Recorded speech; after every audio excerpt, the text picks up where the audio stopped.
Note ban ಖಂಡಿಸಿ ಸಚಿವರ ನೇತೃತ್ವದಲ್ಲಿ ಪ್ರತಿಭಟನೆ ನಡೆಸಲಾಗ್ತಾ ಇದೆ. ಮೈಸೂರಿನಲ್ಲಿ ಸಂಚಾರ ಅಸ್ತವ್ಯಸ್ತವಾಗಿದೆ. ಈ ಸಂದರ್ಭದಲ್ಲಿ ಟ್ರಾಫಿಕ್ನಲ್ಲಿ ಸಿಲುಕಿದಂತ ಆಂಬ್ಯುಲೆನ್ಸ್ ಹಾಗೂ ಅದರಲ್ಲಿದ್ದಂತ ರೋಗಿಗಳು ಪರದಾಡುವಂತಹ ಪರಿಸ್ಥಿತಿ ಉಂಟಾಯಿತು. ಕೇಂದ್ರ ಸರ್ಕಾರದ ವಿರುದ್ಧ ಮೈಸೂರಿನಲ್ಲಿ ಪ್ರತಿಭಟನೆಯನ್ನ ಹಮ್ಮಿಕೊಳ್ಳಲಾಗಿತ್ತು. ಪ್ರತಿಭಟನೆ ಹೆಸರಲ್ಲಿ ಸಾರ್ವಜನಿಕರಿಗೆ ತೊಂದರೆಯಾಗಿದೆ. ಸಚಿವರಾದ doctor H C Mahadevappa, Tanveer Sait, ಶಾಸಕ ವಾಸು ನೇತೃತ್ವದಲ್ಲಿ ಕಾಂಗ್ರೆಸ್ನಿಂದ ಪ್ರತಿಭಟನೆಯನ್ನ ಹಮ್ಮಿಕೊಳ್ಳಲಾಗಿತ್ತು. ಇದರಿಂದಾಗಿ ಭಾರಿ ಪ್ರಮಾಣದಲ್ಲಿ ಟ್ರಾಫಿಕ್ ಜಾಮ್ ಉಂಟಾಗಿತ್ತು. ವಾಹನ ಸವಾರರು ಪರದಾಟವನ್ನ ನಡೆಸಬೇಕಾಯಿತು. ಅದರಲ್ಲೂ ಕೂಡ ಪ್ರಮುಖವಾಗಿ ಆಂಬ್ಯುಲೆನ್ಸ್ ಹಾಗೂ ಅದರಲ್ಲಿದ್ದಂತಹ ರೋಗಿಗಳು ಕೂಡ ಪರದಾಡಬೇಕಾಯಿತು. ಈ ಮೂಲಕ ರೋಗಿಗಳ ಪ್ರಾಣಕ್ಕೂ ಕೂಡ ಇಲ್ಲಿ ಸಂಚಕಾರ ಉಂಟಾದಂತಹ ಪರಿಸ್ಥಿತಿ ಉಂಟಾಯಿತು. ಈ ಒಂದು ಪ್ರತಿಭಟನೆಯಿಂದಾಗಿ ರಸ್ತೆ ಬದಿಯಲ್ಲಿ ಪ್ರತಿಭಟನೆ ಮಾಡಿದ್ದರ ಪರಿಣಾಮ ಟ್ರಾಫಿಕ್ ಜಾಮ್ ಉಂಟಾಗಿ ಈ ಪರಿಸ್ಥಿತಿಯಲ್ಲಿ ಉಂಟಾಯಿತು. ಆಂಬ್ಯುಲೆನ್ಸ್ ಕೂಡ ಸಾಕಷ್ಟು ಹೊತ್ತು ಟ್ರಾಫಿಕ್ ಜಾಮ್ ಮಧ್ಯೆ ನಿಂತುಕೊಂಡು ಪರದಾಡುವಂತಹ ಪರಿಸ್ಥಿತಿ ಅಲ್ಲಿ ಉಂಟಾಗಿತ್ತು.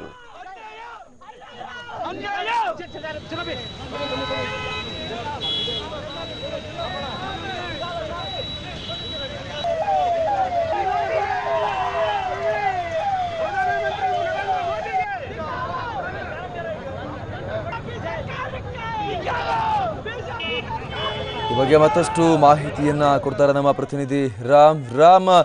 ಪ್ರತಿಭಟನೆ ಮಾಡೋದು ಸರಿ, ಆದರೆ ತೊಂದರೆ ಆಗೋದು ಈ ರೀತಿ ಸಾರ್ವಜನಿಕರು ಪರದಾಡೋದು ಎಷ್ಟು ಸರಿ? ಅದರಲ್ಲೂ ಕೂಡ ಆಂಬ್ಯುಲೆನ್ಸ್ ಎಷ್ಟೋ ಹೊತ್ತು ಅಲ್ಲಿ ನಿಂತ್ಕೊಂಡಿತ್ತು ಟ್ರಾಫಿಕ್ ಜಾಮ್ನಲ್ಲಿ. ಖಂಡಿತವಾಗಿಯೂ ಅಮರ್ ಪ್ರಸಾದ್, ಇವತ್ತು ಏನು ನೋಟ್ ಬ್ಯಾನ್ ನಿಂದ ಸಾರ್ವಜನಿಕರಿಗೆ ತೊಂದರೆ ಆಗಿದೆ ಅಂತ ಹೇಳಿ ಕಾಂಗ್ರೆಸ್ನವರು ಮೈಸೂರಿನಲ್ಲಿ ಪ್ರತಿಭಟನೆ ಮಾಡ್ತಾ ಇದ್ರು. ಆದ್ರೆ ಮತ್ತೊಂದು ಕಡೆ ಸಾರ್ವಜನಿಕರಿಗೆ ಕಾಂಗ್ರೆಸ್ನಿಂದ ಏನು ಪ್ರತಿಭಟನಾ ನಿರತರೆ ತೊಂದರೆ ಕೊಟ್ಟಂತಹ ಘಟನೆ ಮೈಸೂರಿನಲ್ಲಿ ನಡೆದಿದೆ. ಇವತ್ತು ಮೈಸೂರಿನ ರೈಲ್ವೆ ನಿಲ್ದಾಣದ ಬಳಿ ಕಾಂಗ್ರೆಸ್ ಪಕ್ಷ ಬೃಹತ್ ಪ್ರತಿಭಟನಾ ಮೆರವಣಿಗೆಯನ್ನು ನಡೆಸ್ತಾ ಇತ್ತು. ರೈಲ್ವೆ ನಿಲ್ದಾಣದಿಂದ ಆರಂಭವಾಗಿ ಜಿಲ್ಲಾಧಿಕಾರಿ ಕಚೇರಿವರೆಗೂ ಸಹ ಈ ಮೆರವಣಿಗೆ ಸಾಗ್ತಾ ಇತ್ತು. ಜವಾಬ್ದಾರಿತ ಸಚಿವರಾದಂತಹ ತನ್ವೀರ್ ಸೇಠ್, ಮಹದೇವಪ್ಪ, ಶಾಸಕ ವಾಸು ಸೇರಿದಂತೆ ಸಾಕಷ್ಟು ಜನ ಈ ಪ್ರತಿಭಟನೆಯ ನೇತೃತ್ವವನ್ನು ವಹಿಸಿದ್ರು. ಆದ್ರೆ ಈ ಒಂದು ರೈಲ್ವೆ ನಿಲ್ದಾಣದಲ್ಲಿ ಏನು ಪ್ರತಿಭಟನಾ ರ್ಯಾಲಿಯನ್ನು ಆರಂಭಿಸಿದ್ರು, ಈ ಸಂದರ್ಭದಲ್ಲಿ ಸಾವಿರಾರು ಸಂಖ್ಯೆಯಲ್ಲಿ ಕಾರ್ಯಕರ್ತರು ಆ ರೈಲ್ವೆ ನಿಲ್ದಾಣದ ರಸ್ತೆಯನ್ನ ಬ್ಲಾಕ್ ಮಾಡಿದ್ರು. ಇದರಿಂದ ಸಾರ್ವಜನಿಕರಿಗೆ ಸಾಕಷ್ಟು ತೊಂದರೆ ಆಯಿತು. ಅದರಲ್ಲೂ ಪ್ರಮುಖವಾಗಿ ಆಂಬ್ಯುಲೆನ್ಸ್ ಬಂದಂತವರು 5ಕ್ಕೂ ಹೆಚ್ಚು ಆಂಬ್ಯುಲೆನ್ಸ್ಗಳು ಈ ಒಂದು ಟ್ರಾಫಿಕ್ ಜಾಮ್ ನಲ್ಲಿ ಸಿಲುಕಿದ್ವು. ಕೆಲವೊಂದು ಆಂಬ್ಯುಲೆನ್ಸ್ ಖಾಲಿ ಇದ್ರೆ ಮತ್ತೆ ಕೆಲವು ಆಂಬ್ಯುಲೆನ್ಸ್ ಗಳಲ್ಲಿ ರೋಗಿಗಳಿದ್ರು, ಅವರು ಪರದಾಡುವಂತಹ ಪರಿಸ್ಥಿತಿ ನಿರ್ಮಾಣವಾಗಿತ್ತು. ಮತ್ತೆ ಈ ಒಂದು ಸ್ಥಳ ಏನಿದೆ, ಇದು ಮೈಸೂರಿನ ಹೃದಯ ಭಾಗದಲ್ಲಿರುವಂತಹ ಸ್ಥಳ. ರೈಲ್ವೆ ನಿಲ್ದಾಣಕ್ಕೆ ಒಂದು ಕಡೆ ಸಂಪರ್ಕವನ್ನ ಕಲ್ಪಿಸಿದ್ರೆ ಮತ್ತೊಂದು ಕಡೆ ಕೆಆರ್ ಆಸ್ಪತ್ರೆಗೆ ಹೋಗುವಂತಹ ರಸ್ತೆ ಇದಾಗಿದೆ. ಪ್ರಮುಖವಾಗಿ ಹುಣಸೂರು, ಪಿರಿಯಾಪಟ್ಟಣ, ಕೆಆರ್ ನಗರದ ಗ್ರಾಮಾಂತರ ಪ್ರದೇಶದಿಂದ ಬರುವಂತಹ ರೋಗಿಗಳು ಈ ಒಂದು ರಸ್ತೆಯ ಮುಖಾಂತರವೇ ಕೆಆರ್ ಆಸ್ಪತ್ರೆಗೆ ಹೋಗ್ಬೇಕು. ಆದ್ರೆ ಇವರು ರೋಡ್ ಅನ್ನ ಬ್ಲಾಕ್ ಮಾಡಿದ್ರಿಂದಾಗಿ ಈ ಭಾಗದಿಂದ ಬಂದಂತಹ ಸಾಕಷ್ಟು ರೋಗಿಗಳು ಪರದಾಡುವಂತಹ ಪರಿಸ್ಥಿತಿ ನಿರ್ಮಾಣವಾಗಿತ್ತು. ಇವೆಲ್ಲವೂ ಸಹ ಸಚಿವ ಶಾಸಕರ ಕಣ್ಮುಂದೆ ಆಗ್ತಾ ಇದ್ರು ಸಹ ಎಲ್ಲರೂ ಸಹ ತಮ್ಮ ಪ್ರತಿಭಟನೆಯಲ್ಲಿ ನಿರತರಾಗಿದ್ರೆ ಹೊರತು ರೋಗಿಗಳನ್ನ ಸುರಕ್ಷಿತವಾಗಿ ಆಸ್ಪತ್ರೆಗೆ ಕಳಿಸುವಂತಹ ಕೆಲಸವನ್ನ ಯಾರೂ ಮಾಡಲಿಲ್ಲ.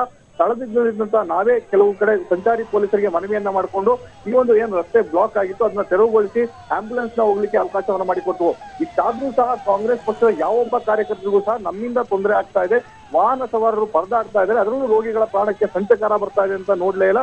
ತಮ್ಮ ಪ್ರತಿಭಟನೆಯನ್ನ ಎಂದಿನಂತೆ ಮುಂದುವರೆಸಿದ್ರು.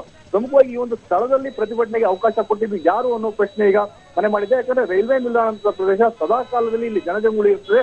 ಹೆಚ್ಚಿನ ಸಂಖ್ಯೆಯಲ್ಲಿ ಪ್ರಯಾಣಿಕರು ತಮ್ಮ ಏನು ಪ್ರಯಾಣವನ್ನು ಬೆಳೆಸಲಿಕ್ಕೆ ರೈಲು ನಿಲ್ದಾಣಕ್ಕೆ ಹೋಗ್ತಾ ಇರ್ತಾರೆ. 10 ನಿಮಿಷ ತಡವಾದರೂ ಸಹ ರೈಲು ಅವರಿಗೆ ಸಿಗೋದಿಲ್ಲ, ಅವರಿಗೆ ಸಾಕಷ್ಟು ಕೆಲಸಗಳಿರ್ತವೆ. ಆದ್ರೂ ಸಹ ಈ ಸ್ಥಳದಲ್ಲಿ ಪ್ರತಿಭಟನೆಗೆ ಅವಕಾಶ ಕೊಟ್ಟಿರೋದು ನಿಜಕ್ಕೂ ಎಷ್ಟು ಸರಿ ಅನ್ನೋದು ಪ್ರಶ್ನೆ ಈಗ ಎಲ್ಲರಲ್ಲೂ ಉದ್ಭವವಾಗಿದೆ.